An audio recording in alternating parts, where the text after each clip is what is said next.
Thanks, Deb. I'd like to call this meeting of the Southbury Planning Commission to order. If everybody can join us for the Pledge of Allegiance. Pledge allegiance to the flag of the United States of America and to the republic for which it stands, one nation, under God, indivisible, with liberty and justice for all. Thank you. All right. Let's see. All right. Let's see. Seeing alternates, we have 1, 2, 3, 4, 5. There's full house. We don't need to see. We have full house. Okay. All right. Welcome back, Alex. Everyone, this is Peter Homick, our new alternate. Welcome. All right. Election of officers. We'll get this done quickly. I'd like to remain chairman if everybody's okay with that. Yeah, I'm fine. Okay. All in favor? Aye. Aye. Opposed? Abstained? Okay. Let's see, Vice Chairman Nancy did tell me she'd still like to do it if everyone's comfortable with that. Yep. All in favor of Nancy still staying on as Vice Chair? Aye. Aye. Opposed? Bob Harrison, still want to stay as Secretary? Okay. All in favor of Bob continuing Aye. on as Secretary? Aye. Opposed? Thank you, everybody. For Bob? You gotta have motions when you do this. I made the motions for all of them. Yeah, I second them. And I second it. Yourself, if you're, Ron Conti seconded all of them. Right. It works. All right, let's see. Public hearing, special exception application 77 Main Street North, unit number 204, Spline Pilates Studio. Someone here from the applicant? Yes. Come up right here to the front. Thank you. Hi. Good evening, everyone. Tell us who you are and then kind of give us like a 30,000-foot overview of kind of what you want to do and kind of go from there. Sure. I'm Simone Pine, and I currently have a studio in Middlebury, Connecticut. It's been there for 10 years this June, and we've noticed that over the years we're becoming a little cramped in the space that we have. We offer Pilates classes, mat, reformer, and bar classes, and private sessions, and we just wanted to expand our space and have something here in Southbury and keep a part of the business in Middlebury. All right. Anyone on the commission have anything for the applicant from the information we have? Questions, anybody? No? Anyone in the public have any questions that you can direct to the commission and we can ask the applicant? For or against? Any comments? No one? The second time, just to make sure no one in the public has any comments? Okay, thank you. Thank you. We can close the public hearing based on that. Thank you. All right. Unfinished business, special exception application 77 Main Street North, unit 204, Spline Pilates Studio. Discussion. Thoughts, questions, anybody amongst us? Seems pretty straightforward. It looks pretty straightforward. Yeah, yeah. I'll make a motion to approve it. I'll second it. Second it, Ron? Any discussion? Anybody? All in favor? Aye. Opposed? Abstentions? All right, let me just read this into the thing. Special exception, Spline Pilates Studio, 77 Main Street North, February 20, 2024, whereas the Southbury Planning Commission at the special meeting on January 18, 2024, received an application from Simone Pine for approval for a special exception for the commercial condo unit owned by Glenn Dean, as shown on the floor plans created by the home seller and prepared by Simone Pine. Whereas the public hearing was held on February 20th, 2024, and closed on the same date upon which all information presented was considered. Whereas the commission makes the following findings in regard to this application. The applicant wishes to open a Pilates studio called Spline Pilates. 2, the hours of operation are from 8 a.m. to 7:30 p.m. Monday through Friday, 4-hour blocks, and 8:30 a.m. to 12:30 p.m. Saturday and Sunday. Number 3, 3 employees are expected to conduct classes and operate the studio. 4, applicant intends to sell studio branded merchandise and Pilates accessories as part of the business. Number 5, commercial/real retail and educational institutions are allowed in the B-2C zone, subject to the securing of special exception. Number 6, previously this unit was utilized for the administration of the Connecticut Safe boating classes. 7, a review of the overall parking indicated that this use would not adversely affect the overall parking for the Playhouse Corner development. Number 8, the signage has been proposed as part of the application, therefore must adhere to section number 10 of the Southbury zoning regulations prior to the issuance of a zoning permit. Number 9, no lighting has been proposed as part of the application and therefore must adhere to section 11 of the Southbury zoning regulation prior to the issuance of a zoning permit. Number 10, the Houstonic Valley Health District on January 17, 2024, approved this unit for the conversion from a Connecticut safe boating classroom to a Pilates studio, which associated retail sales of the merchandise and the Pilates equipment.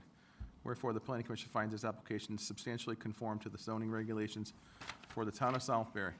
Now therefore be resolved that the Southbury Planning Commission, that the special exception and site development applications are approved subject to the following administrative requirements.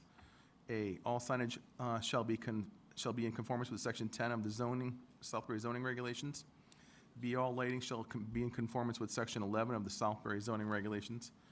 C, any change in ownership in the business shall cause this approval to expire unless a new statement of use is submitted and the new owner demonstrates that the use under the changed ownership will be in compliance with the approval. And D, the special exception form shall be signed by the chairman of the Planning Commission and filed on land records prior to the issuance of the zoning permit. Do you have that with you, or no? I can sign it? The special exception form? Yeah. No, No, we'll okay. set that all up in the Okay. office and then we'll call you over. Okay. Need to make a motion to move up on the agenda, the 8-24 Board of Selectmen referral Hometown Heroes Banner Program, BFW Main Street South. Can I get a second to move it up to now? Second. All in favor of moving it up the schedule? Aye. Thank you. All right, And I believe people are here regarding that so, referral. are they here? Mhm. All right, oh, there you are. Okay.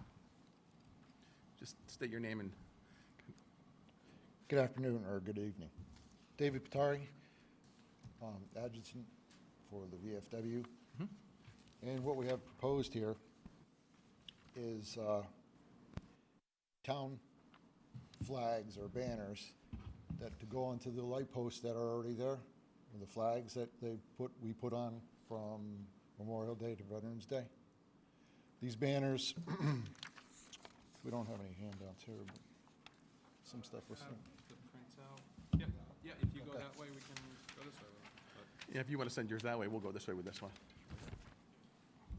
Yeah, I did see this. Several of the surrounding towns do them, Waterbury, Danbury. I've been out of state and I've seen these. And what they do is they represent the veterans of the town. There'll be the name, rank, what branch of the military they served. And we'll place these up just before Memorial Day and then take them down probably around Veterans Day, unless there's any complications, we can do that. I already talked to the Public Works Department Director, and he has no problems with being able to clamp and have the hardware for the flags. So it's a good program. What's going to happen is each banner is going to be about $200. Some of the proceeds will go towards the VFW to help our VFW out in the VFW hall. And we're first going to start with a batch of, try to get 10 applicants to donate the $200 each for their own families, veterans. So is there, if there's any questions? How does that flag impact the American flag that's up there? So it's hard to see in that picture. How do you envision the two of them like Well- coexisting? When we first start, we'll go American flag on one light pole. The next light pole will be a banner. The next light pole will be an American flag. so We can do that. And then other towns have done where they've put the American flag onto one side and the banner goes on the other side, if we get enough applicants after a while. It's going to take a couple of years before that happens, so. All right, because I'm asking because I'm on the Economic Development Commission, and that was the American flag program with the brackets and all that. That was a program that was initiated by the Economic Development Commission, and we oversee replacement of the flags and the brackets and all that. So I think it just might be a good idea to also let the Economic Development Commission know about that, because if they're gonna coexist eventually in the same place, we should be in partnership. It works. Yeah. Okay. Did we talk about the bracket color? Are we So getting did you involved? want us to go to that That meeting is tomorrow night at 6 here. tomorrow night at 6? Mhm. Okay, we'll just present it again.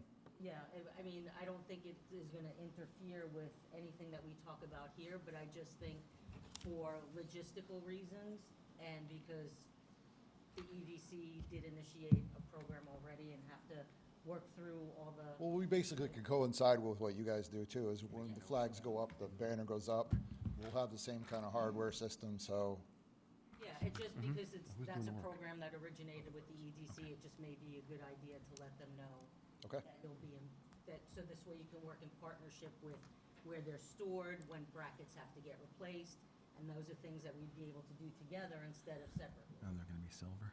Okay. So, yep, by all means, Alex. Well, that's Well, the a town's debate. gonna do the work. The Public Works will install them. Right, if they don't, because I think in the past, they've had problems with the flags going up, then we'll go from there. We'll probably get some veterans to put them up. I think all likelihood it It's would be be. the town for liability reasons, I would Yeah. think.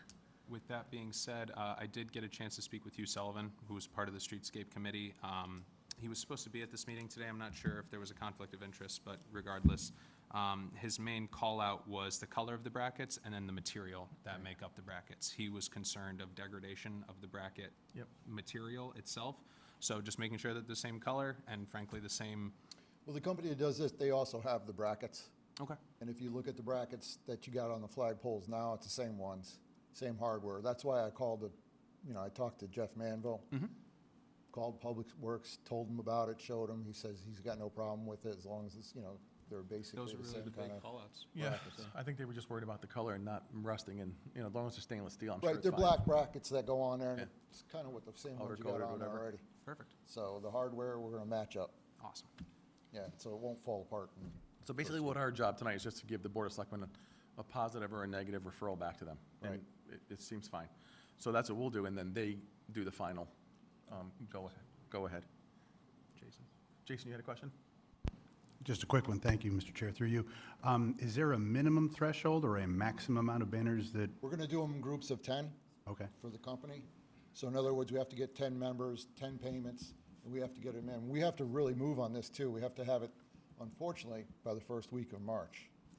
We're gonna try to get 10 men, so we could order these flags right up. and these are all, or at least mostly, be kind of donor submitted? Roger. Okay, thank you. Yeah, from public. We'll put it out on Facebook. Anybody wants to donate, a flag, we'll put out the cost. Kind of like a fundraiser for the others. Because what we want to do too is, all our past veterans, the founders of the town and whatnot, we should have flags for them too. And that'll go out to the general public, and we'll try to raise some funds for that. But right now, we want to get the program kicked off the ground, so we're going to ask for family members of their veterans, so.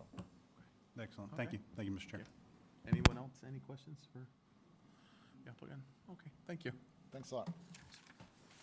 I'll make a motion for a positive referral back to the board. Second. Okay, second. All in favor?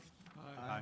Just as long as they do consult with EDC, because I think there was a lot Okay. learned through that process, especially about the details of the brackets, The and bracket, order, right. and the Sure. integrity of the language. Yeah, because they have to be replaced every once in a while, and so do the flags. So we have a Right. program, a maintenance and upgrade program already in place, so that's why we'd be able to partner. So we'll put that in the referral back to So, them. yeah, we'll look forward to seeing the applicant for the Hometown Heroes banner program at the EDC meeting tomorrow. Tomorrow, Yeah, we'll work to get them on the agenda just under other business. And then in my referral back to the Board of Selectmen, all these items will be included. Great. thanks, Al. All right.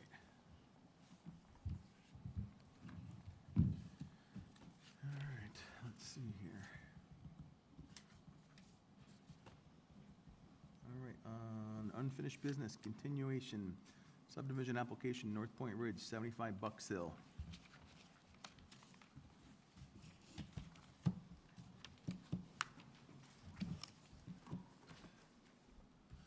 Gail? Good evening.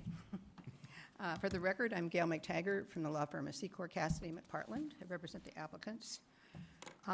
After our last session, the commission had a letter from the vice chairman of the Historic District Commission, and we were requested to go and speak to the commission.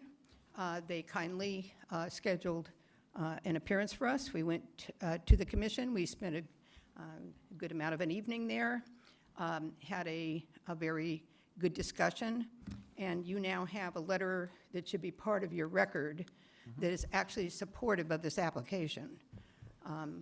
We were able to show that the configuration that we have automatically protects the historic district area by putting a couple of lots together that at the front of in the historic district area, where it doesn't, it's not really feasible to put any kind of a house there. And we also agreed to a restriction that we would not have above-ground buildings in that area. So if there were an outbuilding or something like that planned, we would agree not to do that. We also discussed that the driveway configuration was important because it avoids a wetlands crossing. And so we put that on the record so they could understand that the reason the driveway is coming out on the one driveway to Main Street, remember, one of them comes out to Main Street North, the other two are on Bucks Hill. The one on Main Street North avoids a wetlands crossing. I'm sure all of you probably understand that the Wetlands Commission should not approve plans if there's a feasible and prudent alternative. So that was important to the Wetlands Commission does not approve plans if there's a wetlands impact and there's a feasible and prudent alternative. This was definitely that. So those are the big points that we made. And I wanted that letter to get read into this record. I don't know if all the commissioners have it. Did everybody get it? So maybe we don't need to, but so I just put together a few bullet points since this is our last session that are sort of housekeeping to go over some of the issues that we've talked about and raised. And I'm just going to hand that out to you. It's not long. I put some attachments on it, so you have a copy of the letter and a couple of other things that we've submitted. So I'm just going to, yeah. And while I'm doing that, Mark Lancor, who's the engineer on the project, I asked if he would take a look at lot configurations throughout the town to look at consistency with these lot configurations, which we think make great sense because of the protection of the historic district area and also because of the wetlands. But I asked him to do that, and he's going to pass out and also talk about those configurations.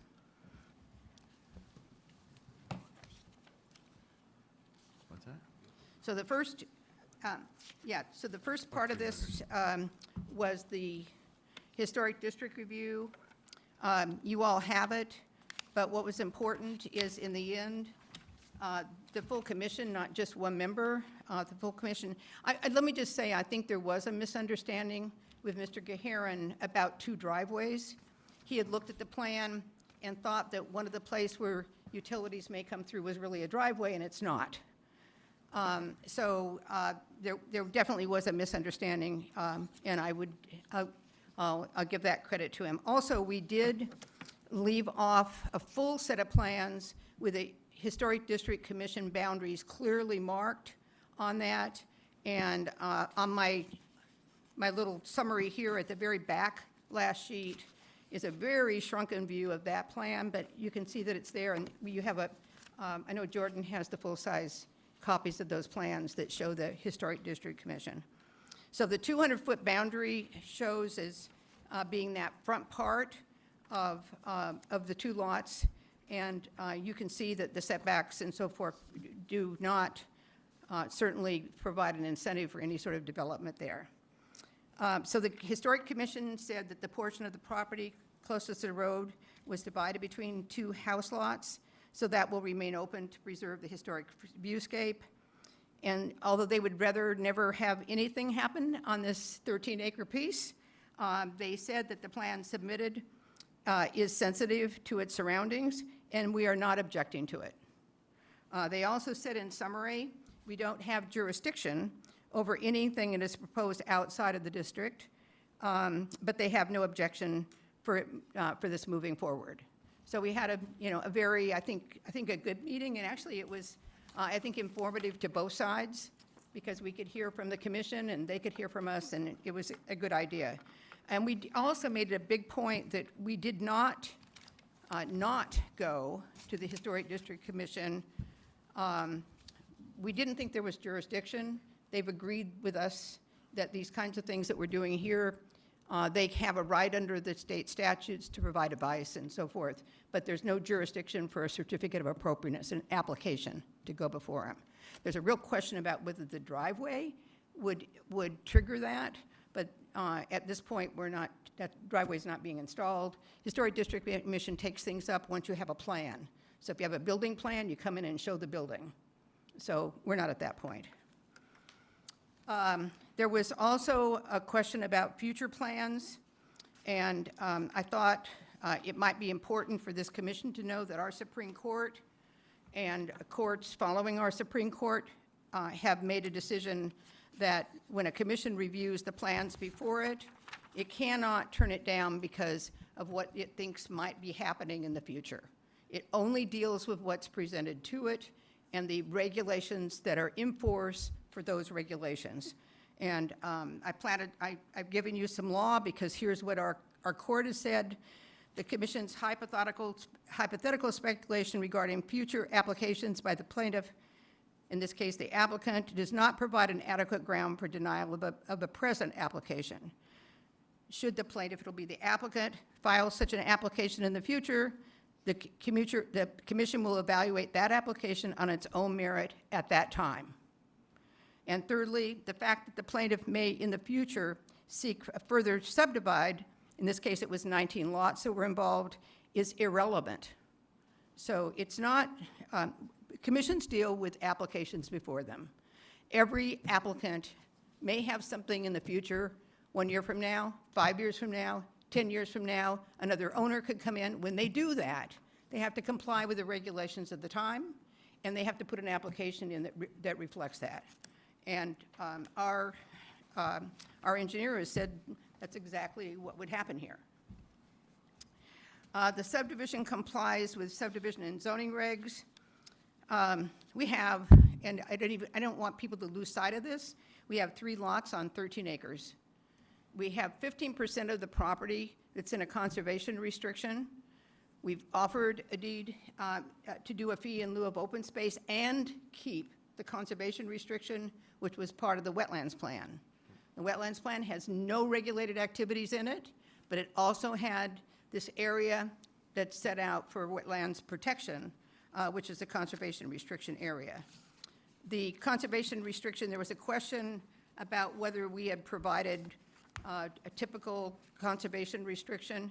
We did provide it to this commission in December, and I attached it, so you can see that we've done that. It's the same one that's used in Southbury for years. It's been reviewed by the Wetlands Commission and others in the planning office, and obviously if this gets approved, usually your town attorney looks at those things and makes sure that those documents are appropriate and are conforming to what the commission's looking for. The subdivision, so it complies. So what I was going to say, I didn't want to lose sight of the fact that we've got 13 acres and 3 oversized lots, all with frontage. We're not building roads. There's 1 driveway to each lot. The lots are worked out. There is a requirement on the lot 3 that goes along the boundary line that one be 30 feet wide, but there's trees along there, and the actual traveled portion within that is not going to be 30 feet and need not be 30 feet. So there's room to protect the trees that are along the sideline. So that was one of the points that we talked to the Historic District Commission about, and they seem satisfied with that. The regulatory compliant subdivisions must be approved. There's no requirement in Connecticut under the statutes or under your regulations for a public hearing for a subdivision. And the reason is that subdivisions are a matter of right. if you meet the regs, you get an approval. You're allowed to do it. It's one of the things we allow property owners to do is divide their property. If you re-subdivide after that, after you've done a subdivision, then a public hearing is required because many, many times somebody else has bought one of those lots and there are neighbors there and they care about that the subdivision originally approved would be carried out. So there is a situation where you have a kind of an application very unlike planned developments, very unlike most special permits. Subdivisions are administrative. When the regulations are met, they must be approved. And our courts have said so, and I provided the authority for that under number 4 of my letter. There was a question raised through the Historic District letter about marketability. Marketability has never been an issue for commissions, whether it's the zoning commission or the planning commission. There are market forces out there, but the marketability is not that issue. However, because of that letter, and because it came from a real estate professional, we provided, if you look at one of the attachments, you'll see a letter from Timothy Drakely, who I think some of you know is in the real estate broker and salesperson in this area of Connecticut. And at my request, I asked him to review the configuration, and he gave us an opinion that the driveway layout and log configuration for the subdivision have no bearing on marketability, and he's aware that there's currently a shortage of building lots in Southbury, and these lots should be well received in the marketplace. Okay, so back to my points, we're almost done. Wetlands protection, the commission, the IWC, the Inland Wetlands and Watercourses Commission, approved this plan, and in considering that approval, they knew there were designated wetlands within the proposed conservation easement area, and the conservation restriction is attached, and that's what we've talked about on number 6. The fee and loop of open space, the plans provided and the face sheet of the plans not only spell out the 15% of the conservation restriction area, which is the same as what the open space requires. This commission does have authority to designate open spaces.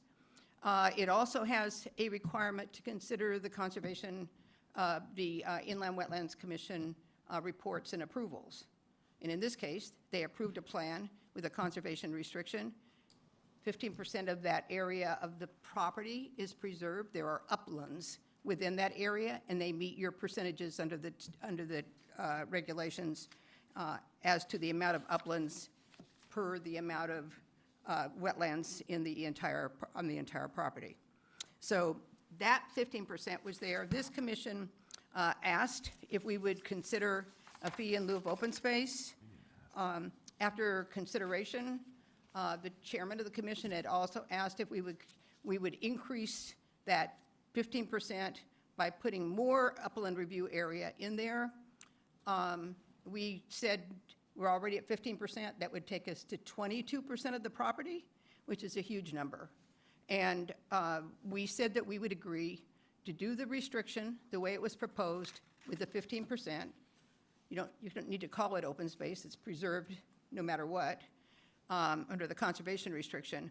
And we would also agree to the fee in lieu. That fee in lieu of open space would be based on your regulatory formula and the statutory formula. So all of those things. And the only other thing that concerned us. Can I just jump in here for a yeah, second? mhm. I just want to make it clear for the record, though, that when we asked, you weren't present at the meeting when, I think it was December, when we were talking with Mark Lancor about the options for open space, conservation easement, or a fee in lieu. So we presented the 3 ideas to him. You know, open space wasn't an option here, right? We just knew that from the beginning. So we presented the conservation easement and asked for the uplands to be included. And Mark said no, and you did. So that only left the fee in lieu. So that was his other option. They said no at that time. So I want to make sure it's on the record that we didn't ask you for it, because we're only not supposed to. You have to ask us, according to the law. According to law, we both have to agree Right. to a fee So I just in want to make lieu. sure it's on the record that we Okay. didn't do it. Yeah, Right. it takes Okay. both sides. Okay. Yeah, I've got that. But I wanted to make clear that where we are now is we have a wetlands approval with a map showing a conservation restriction area, and we will keep it. we're going to keep it. And we will offer a fee in lieu. So whatever you want to call that area, open space areas, conservation restrictions areas sometimes are open space because one of the purposes of open space is preservation. Another one is, playgrounds and all other kinds of things. So we could do that, but that's where we are right now. So we've agreed to do that. I guess the last thing is that through all of these meetings since October, which is a very long time for a 3-lot subdivision application, through all of these meetings, we have not had this commission point out anything that in the regulations that we've done that's not in compliance. I did look at all your regulations regarding historic factors, and I sent a letter to the commission, and that should be part of your record, that I sent both to the planning, I sent it both to the planning commission and the historic district. I wanted everybody to have exactly the same thing that I was saying. And in that letter, I went, I guess diligently and judiciously through your regulations to see what we can do with historic factors. You can look at historic features. You don't have any provision that says you must refer any application to the historic district. You could always refer an application, but there's no requirement that you do that. So after having said all of that, I guess if we had this all ready to start over again, we thought there was no jurisdiction because we're not doing anything in that area. And that's what, a building in an area is what triggers historic district commission. But I guess if we had to do over again, we would have started there. And it might have saved us a lot of time and effort. And I think we probably would have gotten to the same point that we are right now. So that part would have been good. We did tell the Historic District Commission that if we had future plans for that driveway or when we came in to do things, that even if they didn't have jurisdiction, that we would come and just keep them abreast of what we're doing, ask for their input, and pay attention to the historic side of that. We care about this district. I can tell you from 3 years that I've been looking at this property, for that whole time, we were aware that there was a historic district border there, and that is why you don't see development in that area. We may not have articulated it very well, but I think we now have. Quick question? Sure. Education on my end. The 200-foot buffer, It's not a buffer. setback, whatever, It's not a setback. call it what you will. It's regulated, okay? 200-foot regulation then. That measurement starts from, The highway taking line. okay, Yeah, it's 200 feet back from the highway taking line. And it goes it goes to Woodbury, and then Woodbury starts its own historic district as you keep going north along there. And it's on both sides of the road, but it does include the Mansion House Road area too. So that is also there. I guess the only other thing that came up that you probably saw when you read my letter was I asked Mark Lancourt to look at and tell us more about sightlines, even though we know that the state of Connecticut DOT completely controls everything that happens on Route 6. There's 600 feet of sightline each direction. And your regulations, and Mark, you can correct me if I'm wrong, but your regulations, whenever they've talked about required sightline distances, they're more in the 200-foot category. These are very good sightlines that go each direction. So I just, since there had been a question raised about it, I wanted to make sure that we did that.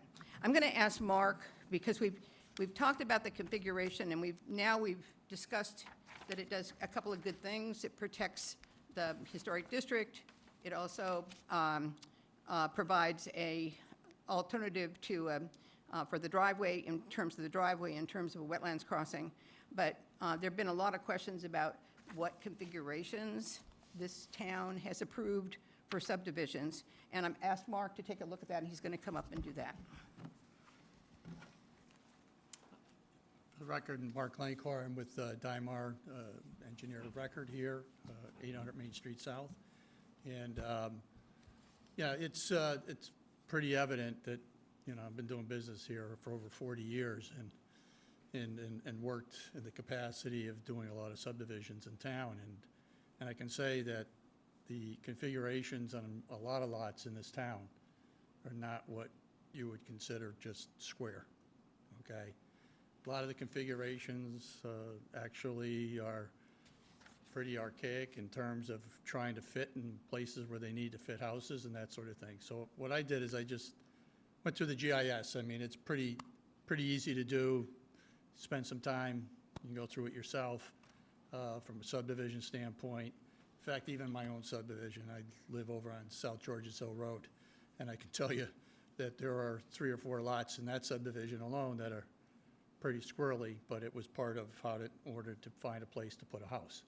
So, you know, this just kind of sets aside some examples, and there's numerous of them here, so that it's clear, because the regulations themselves are specific about one thing, is that up to the 50-foot, basically the setback, the front line setback, that property line should be normal, which is perpendicular to the street line.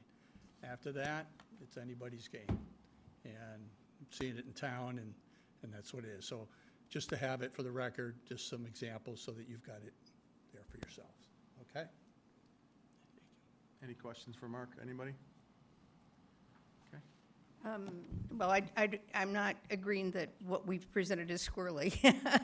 It's straight in, okay, and it is reflective of and consistent with a lot of other configurations that have taken place. I started to say, but I didn't finish, that we haven't had anything pointed out to us that doesn't comply with the regulations. We now have a support from the Historic District Commission. We have an application that Wetlands has approved and evidently likes. We meet the subdivision regulations. The zoning chart on the front of the plans is consistent and shows that the zoning regulations are met. We have oversized lots, oversized frontage, and we're asking that you approve it. And we're here for any questions that you might have. Anyone else have any questions for Gail? Yes. Just so that you can sort of educate me. If you make a change to these plans, you do in fact have to come back to this board to go over those changes. We could revise a lot line, do a minor revision to a lot line. In Southbury, those have always been approved through the planning department. They don't just automatically happen. Some towns, people go and just file those, but we haven't. If there's a use change from the residential use here, we'll have to come back. Anything that's beyond what you can do in an R60 zone, which is what this is, anything that you can't do, we would take a zoning amendment. We'd have to go to the zoning commission. We'd have to get that approved first, and then we'd have to come back to you if we're making any changes there. So what you have is what you get. It's a 3-lot subdivision. If there's nothing further that ever happens to this, the applicants will have the benefit of a 3-lot subdivision. That's what they'll have. But I guess, Ryan, your question is if the applicant decides to change this application and change the subdivision to something Well, different, it's a whole new The application. confusion started in my mind when Ms. McTaggart said that it's a subdivision and therefore they can do it. We can't, at least that's what I thought. Yeah, we can do it for the uses in the R60 zone. Yep. But we can't get a zoning approval for something that's not allowed in the R60 zone without either amending the zoning regs or going to the zoning commission and putting in an application. It doesn't just happen. Because you've approved this plan doesn't mean that we can do anything else without going through the appropriate regulatory The requirements. question is, you can't vary from this plan if this plan is approved. Yes or no? No, we could vary from it if we came in with another application to vary, yeah. Yeah, Yeah. but you would have to come in with Right. another application. You couldn't vary this one. It depends on what you mean by vary, okay? There might be You know, there might be some slight change of drainage, and we come in and we get minor changes, kind of things. Minor, Yeah, okay. yeah. It's yeah. just that the initial statement was that it's a subdivision and therefore the planning commission. Our courts have said that in Connecticut, under our statute, that when a applicant complies with the subdivision regulations, and that means there is also compliance with zoning, because to comply with subdivision regulations, you have to comply with zoning, that application must be approved, that this is an administrative out-of-right approval, and that your commission cannot consider, if you think we might be doing something in the future that you don't like, that you don't want to approve this. And that's what our courts have said you cannot do. You have to, I don't think you that have was to the question. approve what is before you. Yeah, I don't think that was the question, though, Gail. That wasn't the intention. I think Ron just wants to make sure if something changes in the development, We've whether said we'll it's come back. minor, Yeah, we'll be. it's no yeah. problem, but if it's yeah. something different, you have to put an Yeah, application. we'll have to come back in and we'll have to get, Okay. Just to make it you've clear. got a bunch of regulations that applicants have to comply with, and we'd have to do that. And just one quick question on the fee in lieu of, if it gets approved, the valuation, Yes. so independent person would be hired, someone that would have right into the resolution, An someone independent person would be hired. by the choice of us, both of us? It has to be both parties, and Yes. both parties split the cost. Correct, and we would, I cannot imagine if both parties decided to agree on a number, why you would do that, but you can do that. right, and my stipulation on that would be, that it'll be someone that your applicant and your council haven't utilized, or the town, be somebody totally independent, They should be independent. that no one's used, not your applicant, not your firm, and not our town. Yeah, it'll be fun finding that person, but yeah.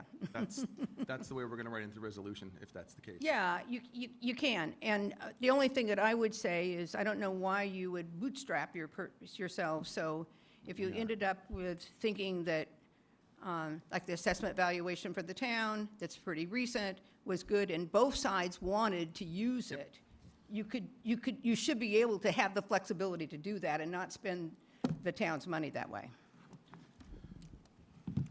And just to let you know, all three correspondents are in the record, just so that they're on the record. The one Okay, from- which are? The one from your office, and the one from The historic district? the chair of the Historic District, Yes? and then the last one was from you folks, I think, if I can remember right. This is from Ed Davis, Chair of the Southbury Historical District, and so all three correspondents are here, Okay, that's fine, yeah. Thank you very much. yeah. so we don't read them into the record, but And we I know they're didn't, here. so we didn't get any kind of a review that said that we're not in compliance with any part of these regs. I had a concern that if you had a question about it, we needed to put it out now so we can respond to it.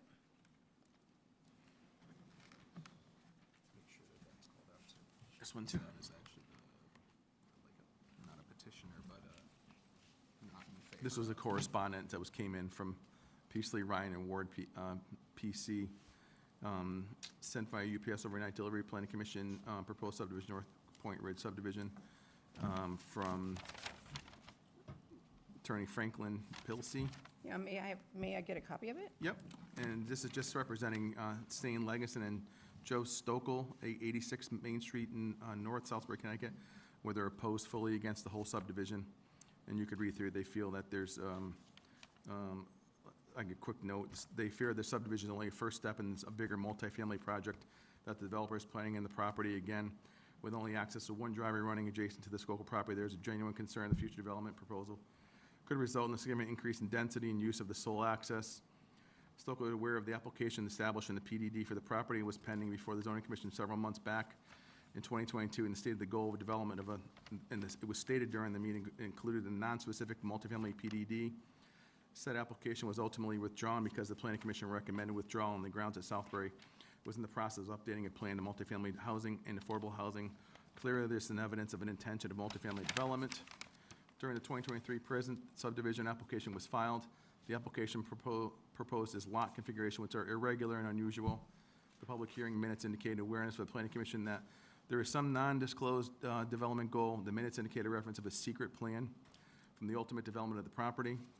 Stoker respectfully requests that the application be denied and that any future proposed subdivision have been more traditional shaped lots with access off of Bucks Hill Road and proposed two lots and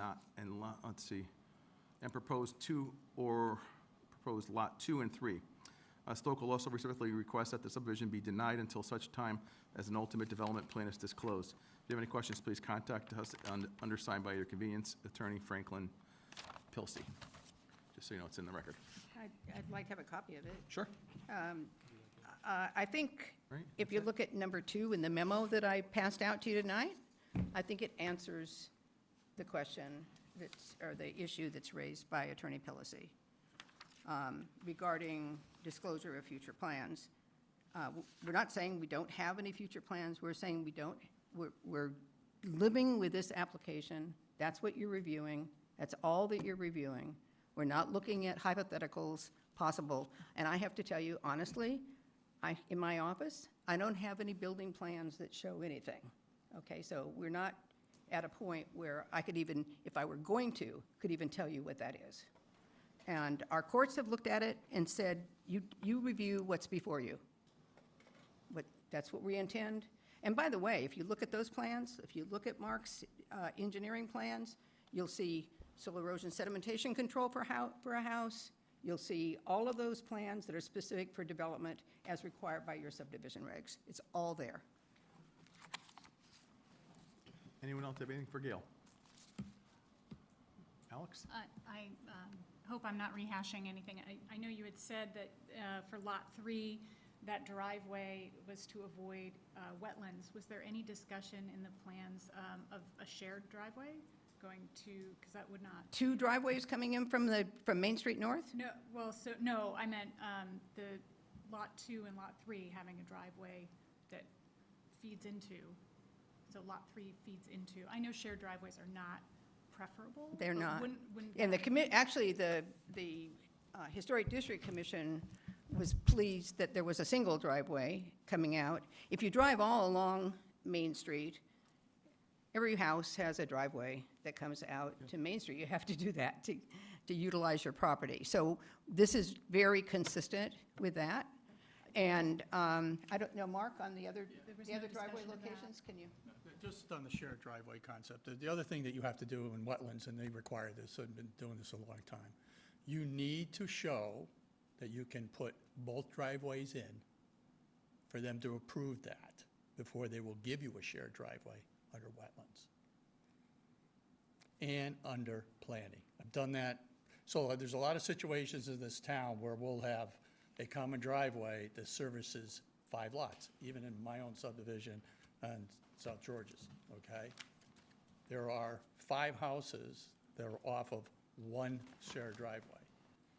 But every one of those driveways, I have to show a 30-foot right-of-way, and I have to prove that I can build that driveway. And the reason why the town has done that is for civil matters. They do not want to get involved with civil disputes that occur between 2 property owners, and it happens.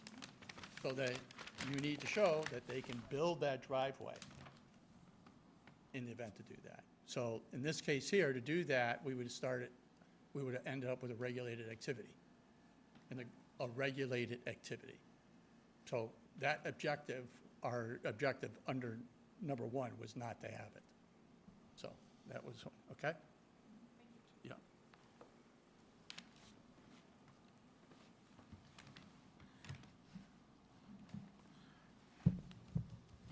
Anybody else for Gail, anything?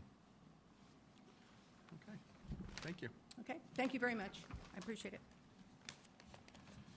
All right.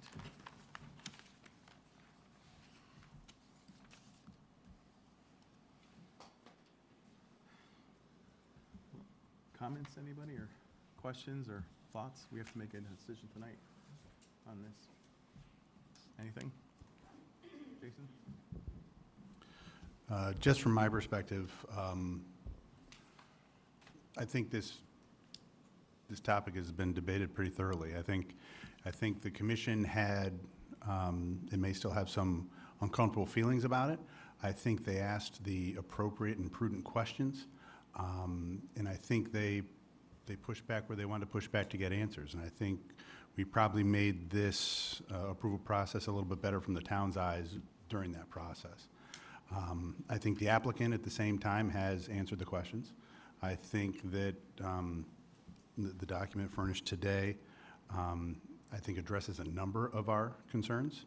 And I think it points to the fact that whether there's uneasiness or not, it's my belief that the commission at this point should approve the project. So I'll be voting in that manner tonight. So is that a motion to approve? And with that, I would make a motion to approve the project. Okay. You read the whole resolution? I did.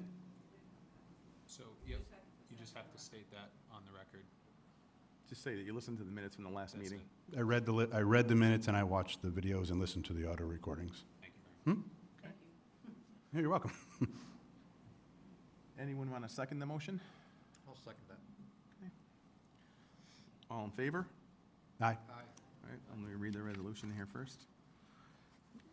Resolution 75 Bucks Hill Road subdivision North Ridge, map 33, block 23, lot 12A, February 20, 2024, whereas the Southbury Planning Commission on October 19, 2023 received an application from Bucks Hill LLC by Darmar Engineering for approval for this application for subdivision of property as shown the following. Record subdivision map entitled subdivision map showing North Point Ridge subdivision prepared by Darmar Engineering. Steve M. Gabriel, number 12326, dated October 1st, 2023, prepared for Bucks Hill LLC, an existing condition map of property prepared by Darmar Engineers. Steve Gabriel, number 12326, October 23rd, prepared by Bucks Hill. Site grading and utility plan prepared for Darmar Engineering. Steve Gabriel, number 12326, dated October 1st, 2023, prepared for Bucks Hill LLC, and soil testing lots and MLS estimates prepared by Darmar Engineering. Mark Lancor, PE number 12369, prepared for Bucks Hill LLC, and sediment and erosion control plan prepared by Mark Lancor, PE number 12369, dated October 3rd, 2023, prepared for Bucks Hill LLC. Whereas the application was continued to November 14th, 2023 meeting and then continued to December 12th, 2023 meeting, at which time the applicant granted the commission a 65-day extension of time to January 18th, 2024.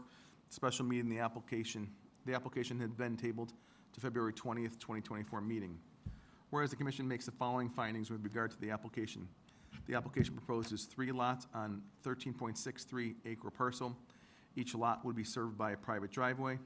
Lot 1 consists of 2.35 acres. Lot 2 consists of 5.10 acres, and Lot 3 consists of 6.18 acres. Number 3, all lots satisfy the zoning regulation with regard to lot size, square, and frontage. Number 4, conservation easement of 2.57 acres is being proposed for the wetlands corridor along with the eastern portion of Lot 3. Number 5, the applicant has proposed a fee in lieu of open space reservation, which has been approved by the Planning Commission. Fee in lieu of his open space shall be equal to not more than 10% of the fair market value of the land to be subdivided prior to the approval of the subdivision. Fair market value shall be determined by the appraiser jointly selected by the commission and the applicant, and also adding in that the town nor the applicant or the applicant's counsel had ever used the appraiser before that we agree upon. Number 6, the Houstonic Valley Health Department on November 7, 2023 found the proposed lot suitable for on-site sewage disposal. Number 7, the Southbury Fire Marshal reviewed the plans for the subdivision. Number 8, the Southbury Highway Department has reviewed the plans for this subdivision. Number 9, the State of Connecticut Department of Transportation, in a letter dated November 14th, 2023, found the encroachment permit will be issued in the proposed driveway subject to conditions. Number 10, the Inland Wetlands Commission approved the application on November 28th, 2023, under application number 1725, subject to conditions. Whereas the Planning Commission finds said application to be substantially conform with the subdivision regulations of the town of Southbury. Now therefore be it resolved that the above application is approved and the chairman or the secretary is authorized to endorse the record map at such time as the applicant has satisfied the following modifications and administrative requirements. A record map shall be revised and appropriately reflect the conservation restriction on Lot 3, and note shall be added to the record map as follows. Within the conservation restricted area, there will be no construction of buildings or other structures, as well as excavation, grading, or filling of land and removal of existing trees in the areas noted on Lot 3. The owner of Lot 3, their heirs and assigns shall be subject to set restrictions, which shall be reflected in the deeds to this lots. B, presentation of 1 Mylar of the record map and 4 full-size prints of all maps and plans, plans as modified and approved by the commission. C, presentation of deeds, easement, and related certificates of the title in a form acceptable to the planning commission and town council as made necessary. And D, presentation of a valid inland wetlands permit. E, a presentation of a valid Connecticut Department of Transportation encroachment permit for the driveway accessing lot number 3.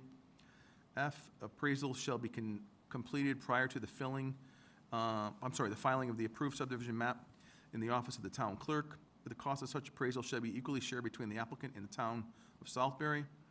G, each approved lot on the subdivision or re-subdivision plan shall have a note placed there within stating the exact dollar amount to be paid to the town at the time of the lots, time of sale of the lots, as required by the provisions on section 4.18.5 of the Southbury subdivision regulations. H, presentation of a bond in form of an amount acceptable to the planning commission and town council as may be necessary to secure completion and required improvements as proposed for the following. A bond in the amount of $2,975 for pins, 17 pins at $175 per pin, unless it's documented on the Mylar map that the pins have been set. We missed one, right? Yeah. What are we up to? Because it's I. Subdivision is subject to the following conditions. The following notations shall be added to the record Mylar map. 1, a signature block including the area to add expiration date shall be on the Mylar map. A time limit of 90 days from the date of expiration of the appeal period is set during the time the applicant shall have to satisfy all the above modifications to allow for the signing of the final record Mylar map. And we want to add soil and erosion bond. What was the third one? So you may want to consider regarding the historic district's agreement that nothing be added to that area in the front and no structures be erected. Given that historic had that agreement with the applicant, it would behoove you Yeah, to have it that's- included in the That's resolution fair. as well. Put that to the record. Okay. And there was one other one that were 3 bonds, right? No, that's it for bonds. Okay. Okay, so all in favor of approval? Motions are on the table to approve. All in favor? Aye. Aye. Opposed? Abstentions? All set, thank you. Thank you very much. Gail, would you like me to email you a copy of this? Please. Yeah, okay. Thank you very much. Can do. An easement's when you deed something out to somebody. Conservation restriction is when you restrict it forever. Correct. So it is a restriction. Understood. Yeah. I'll make sure that Not an language is, easement, yeah, understood. Thank you. Point of clarity regarding conservation restrictions and the word easement. So we just want to make sure easement is not included because it is a conservation restriction. When you have an easement, you're deeding something to someone else. If I deed something to you, it's an easement. If I restrict my property so that it's permanently restricted every time I sell it into it. Right, but there's currently an easement on the property from an old approval of something. No. I'm almost positive there is. No. Are you sure? For what? This property? What would the easement be? I know there was something, if I remember reading it, there was something on there. I don't know, I'm just Yeah. technically, We'll have to double check. your Okay. council when they approve it. Okay. I'll be happy to look into that. Okay. But yeah, as Yeah. far as the conservation restriction Yep. related to the conservation area, it's just a restriction, it's not an easement. All right, let's see here. Under other business, 820, oh, we did the 824. Okay, Lumlot Wood subdivision release of water storage tank bond. Pretty straightforward. Motion approval. I'll motion to approve the release of that bond.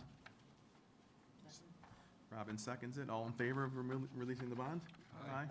Opposed? Abstentions? The bond's released. Number 3, members' reports, Affordable Housing Subcommittee. Who wants to go for that, Bob or Bob? Oh, that's Alex, she's chair. Oh, Alex, that's right. We had a great meeting, very informative. We had NVCOG come in and present about a housing needs assessment that they can perform for Southbury. And so we did request that recommend to the Board of Selectmen that NVCOG perform this housing needs assessment, which can give us a lot more data on housing affordable.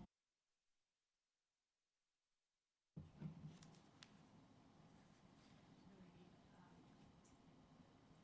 educating us and the town as far as identifying some areas where we could develop. So I'm looking at that.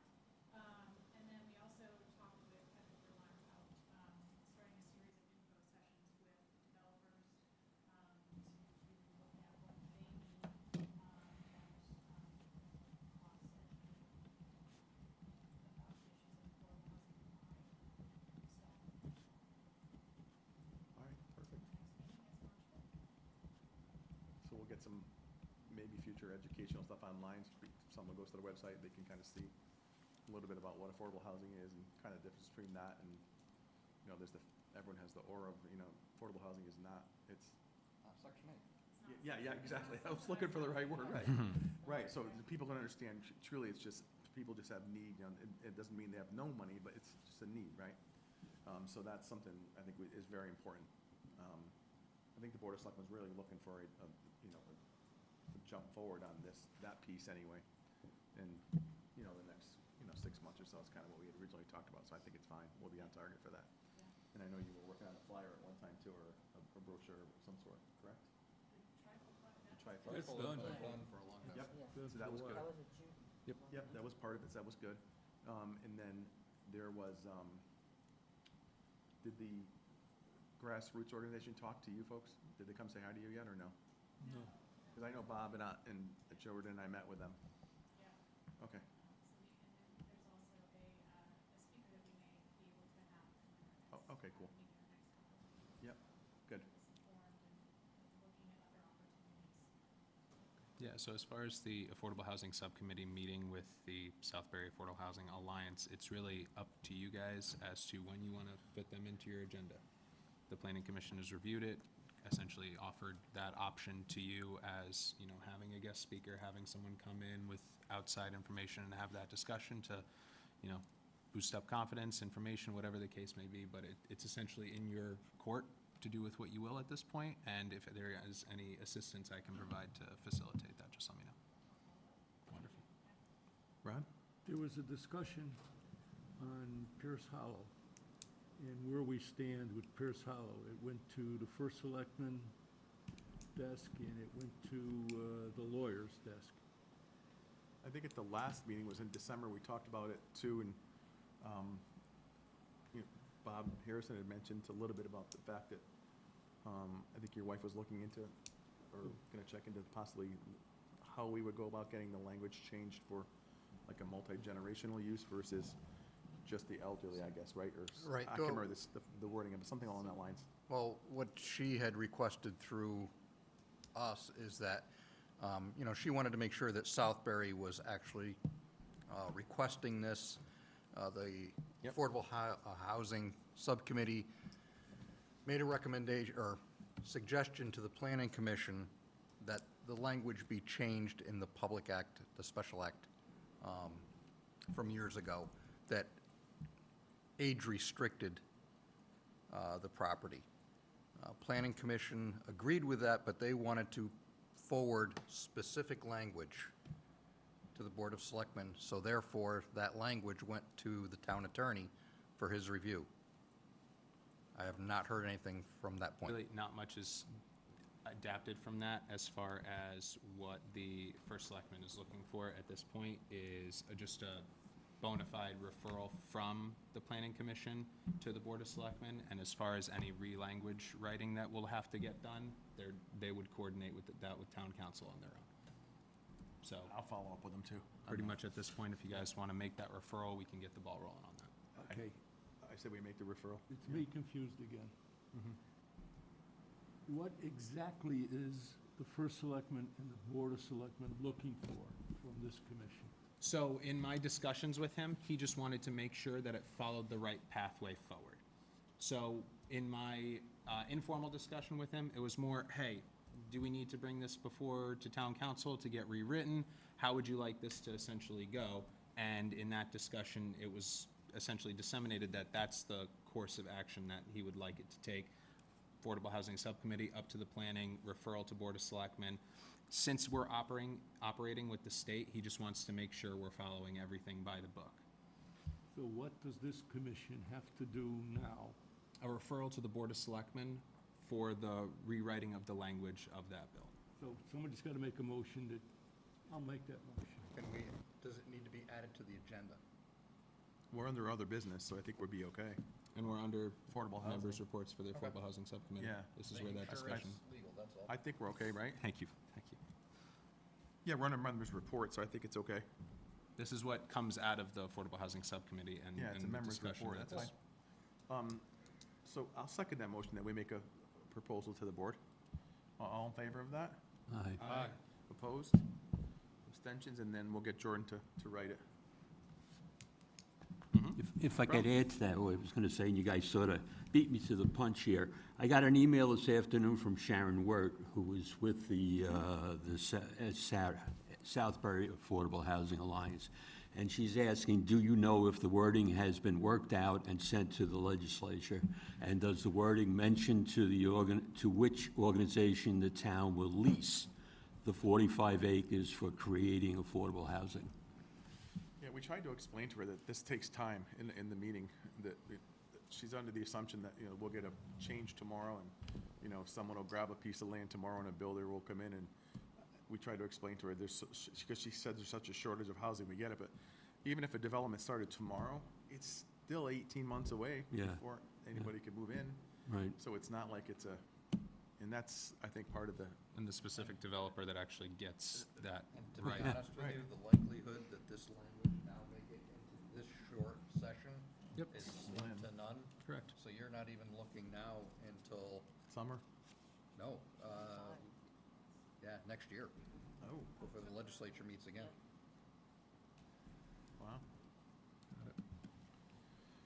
All right, so we'll have to put it on as a reminder so we don't let it fall through the cracks. No, we'll mean, move I up the would push it recommendation now. forward. Yeah, absolutely. Because if there's a way to put it in, let's say, in an Yeah. implementer or something along that line, Understood.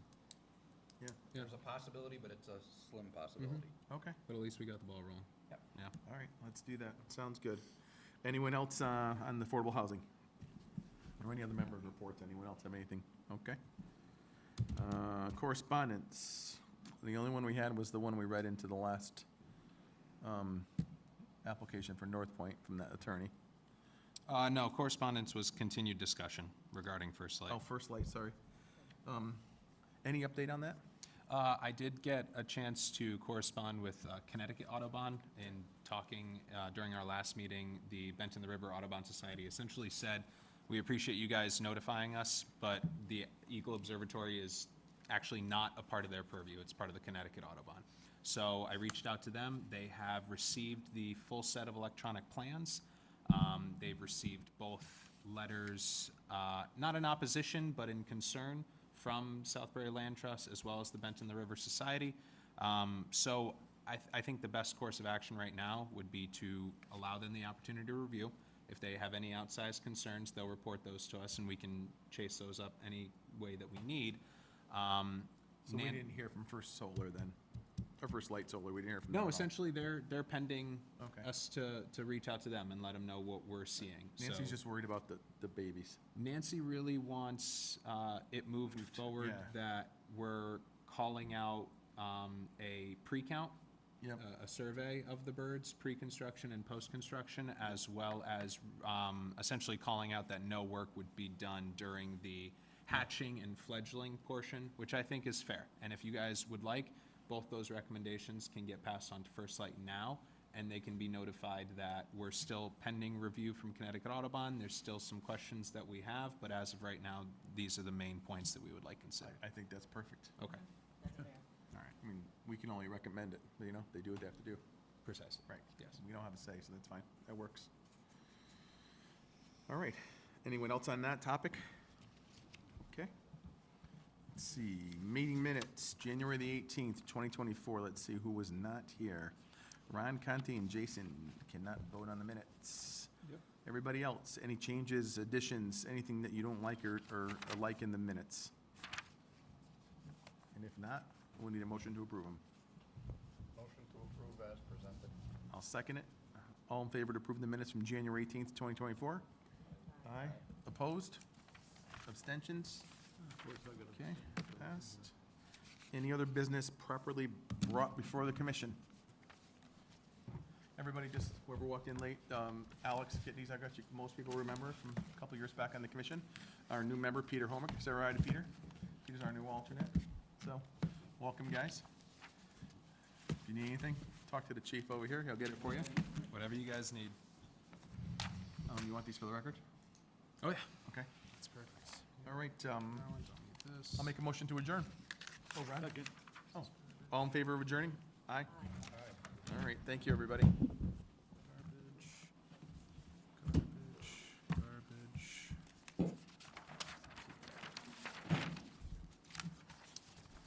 Just agenda, so we can get rid of it. Yep. Do you want one of these for the record, or did you get it already? Nope. I